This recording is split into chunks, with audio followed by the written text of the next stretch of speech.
I'm going to do a quick workshop on the value premium. Value premium is where value stocks historically have had greater returns than growth companies. And this is something from Fama French. Gene Fama won the Nobel Prize 2013. And this is one of the things that he won the Nobel Prize for, as well as market efficiency. But I want to talk about the value premium because this is something that people are wondering, is it gone? Is it no longer there? Will growth stocks, because in recent years, growth stocks have done better than value stocks? Is it something that is a thing of the past? And has the economy fundamentally changed and companies fundamentally changed? So what I'm going to do is I'm going to walk through just using some funds that are asset class funds and just compare them to index funds. Now, Vanguard's a big index company. And indexing, the problem you run into is that you have what's called capitalization weighting. So they overweight bigger companies versus smaller companies. So if I have an index of two stocks, one's a $3 billion company and one is a $1 billion company, and I was going to invest in this two stock index, and I put $4 in there, they would put $3 in the $3 billion company and only $1 in the $1 billion company. So in essence, they're overweighting the bigger company. And that's capitalization weighting based on the capitalization, the size of the company. So what happens with index funds is if we're dealing with a small cap index fund, it's going to be overweighting bigger small companies. If we're dealing with a value fund, they're overweighting bigger value companies, which by definition would be less value. So let's just take a look at the numbers in recent years. 5-year return of three funds that would be investing in more value-oriented or smaller companies would have a lower return than the Vanguard fund. A Vanguard at 9.87% versus 7.6, 8.4, and 9.5. So right away you look at that and go, oh, yeah, the Vanguard fund had a higher return. How about in the international value, large international value? You see significantly higher return for the Vanguard fund in this period of time. Value fund. And like I said, why? Because growth companies did better during this period of time. Now, if they never did better, if growth companies never had a higher return, we would never own them. Why would we own them if value always did better? But we know that historically, value companies in 20-year periods have outperformed in 95 to 96% of 20-year periods.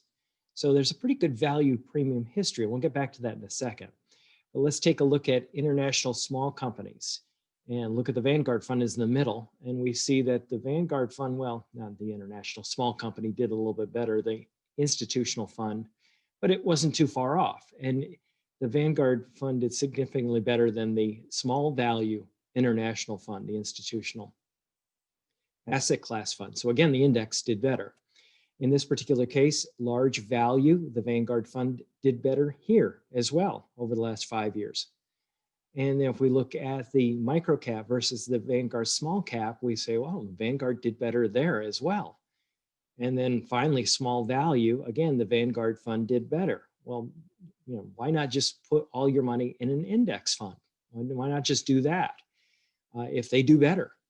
Well, here's what's actually going on. If you look at these two funds right here, the Vanguard fund is significantly selling for a higher price. And how we determine value is we look at price to book, price of the stock compared to book value, which is assets minus liabilities. And right here, what you're seeing is that the Vanguard fund is selling for a whole lot more. So it has a whole lot less room for growth if you think about it that way. I use the example of we buy ugly houses in a workshop when I'm talking about value companies.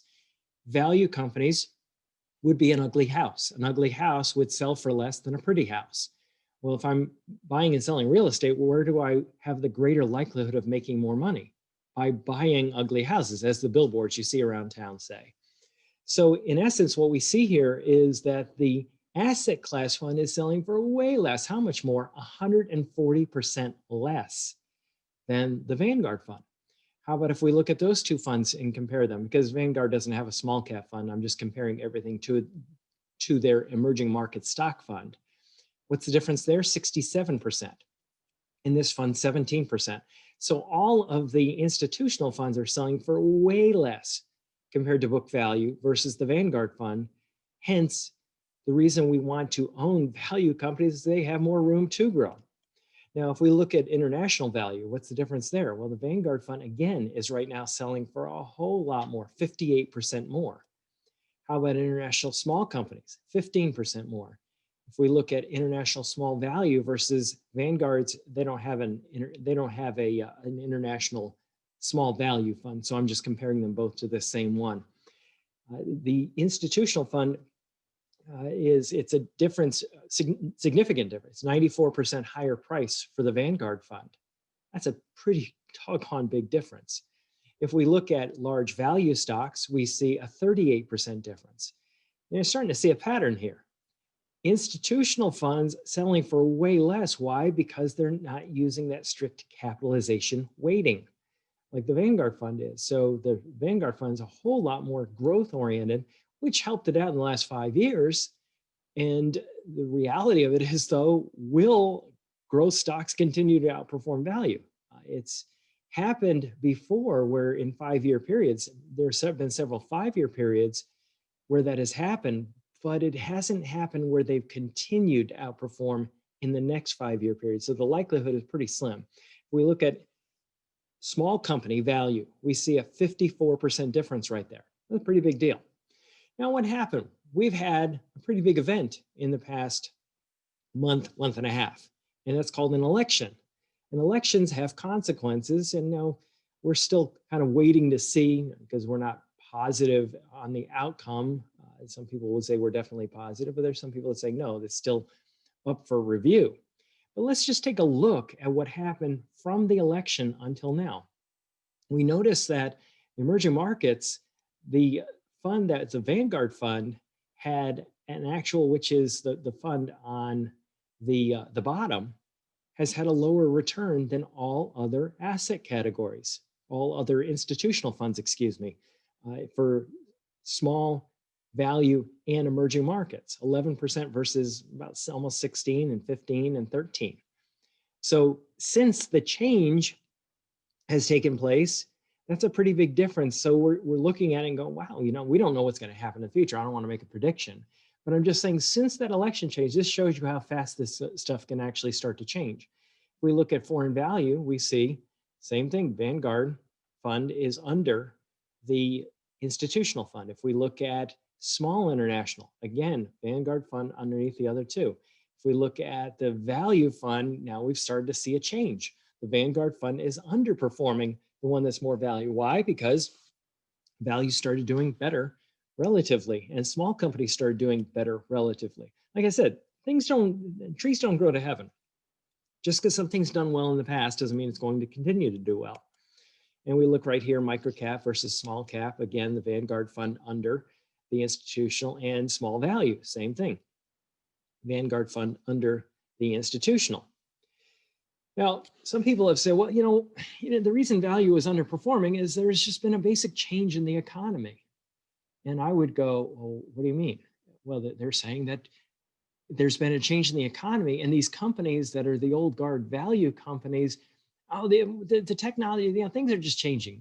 The companies, it's the old technology, and these companies aren't going to be the companies that are going to do anything in the future because, the world's changing. And I would look at it and go, well, wait a minute, these are the holdings in the large value fund in that institutional fund. Are you telling me we won't have cable TV in the Comcast first one right there? We won't have cable TV anymore. We won't have drugs anymore, Pfizer. We won't use telephones we won't use cell phones anymore. We won't use computers anymore. Just because a company's value doesn't necessarily mean it's an old, outdated technology. We won't use healthcare anymore. We won't use energy anymore. We won't use communication services anymore. No, it's kind of ridiculous to say that these companies are has-beens and they'll never come back. Value just means distressed. Now, when we hear the word distress, we think, oh my goodness, do I want to own distressed companies? Well, distressed companies historically have to pay more to use your money.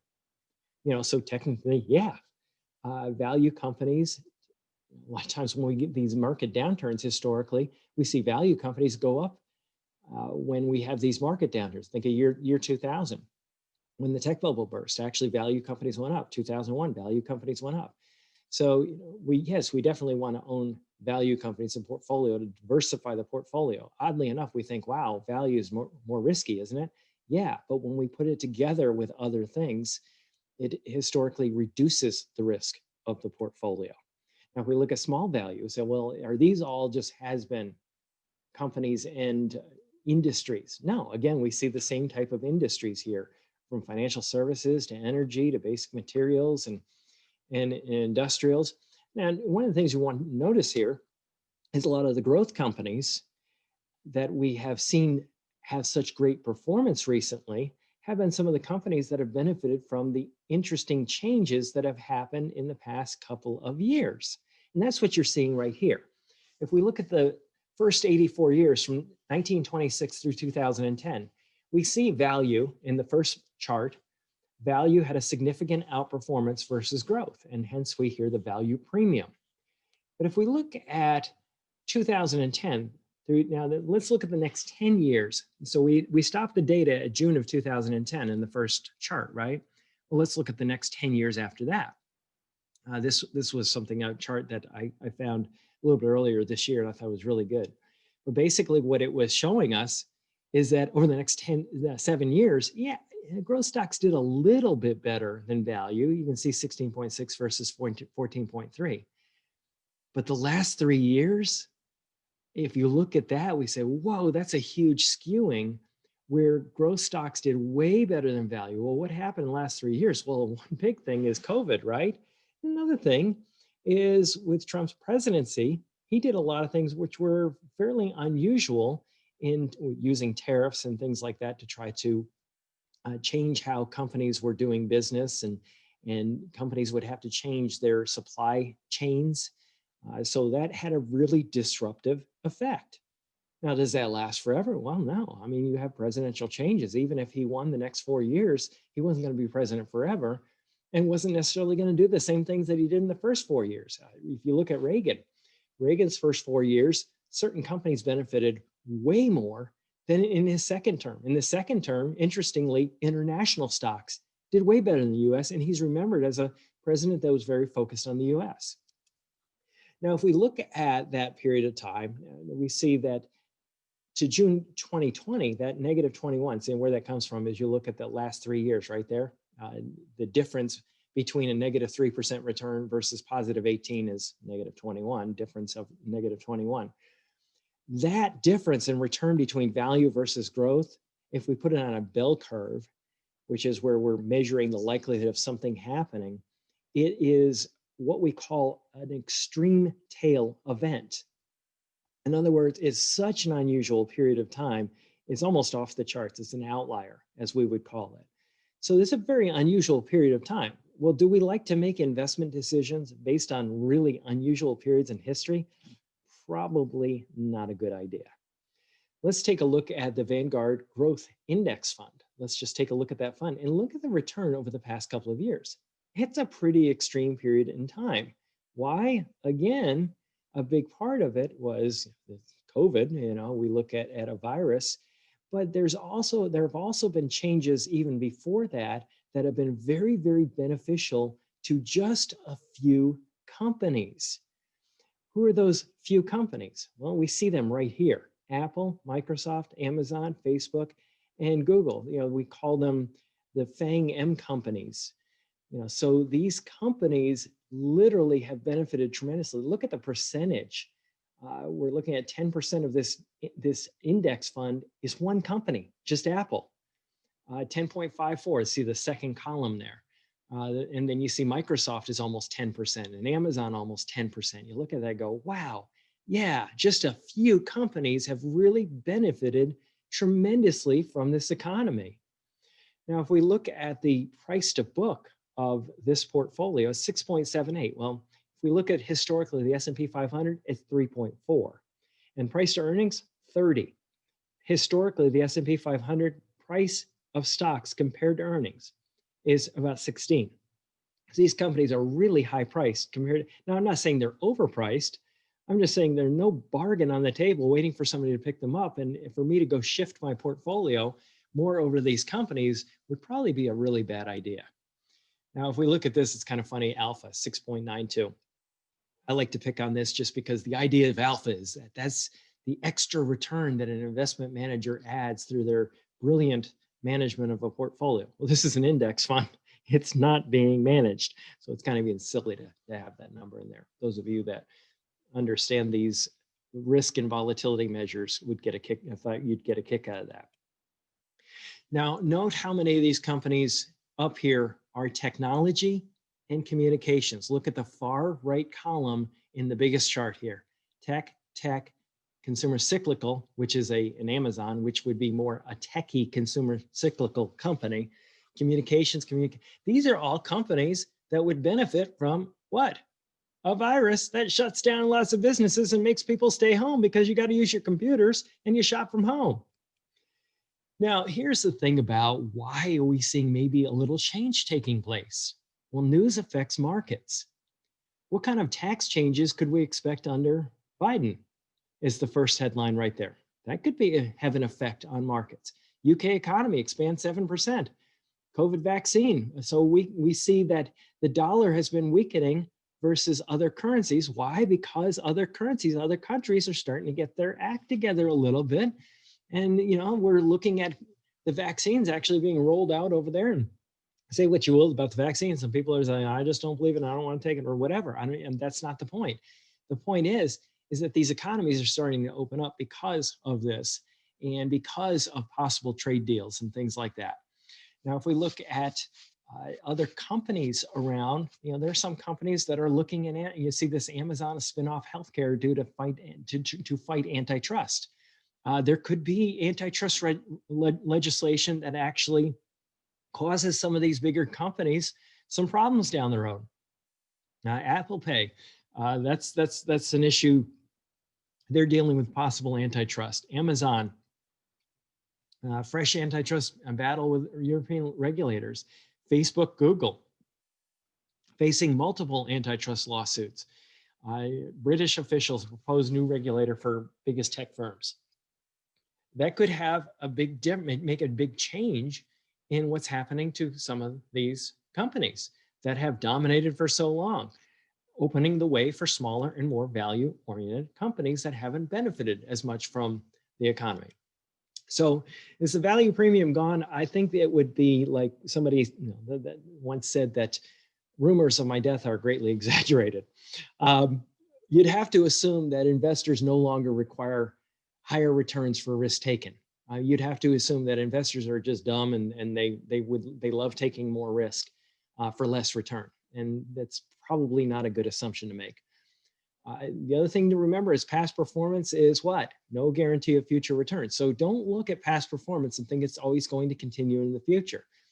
Rear view mirror investing is a dangerous thing.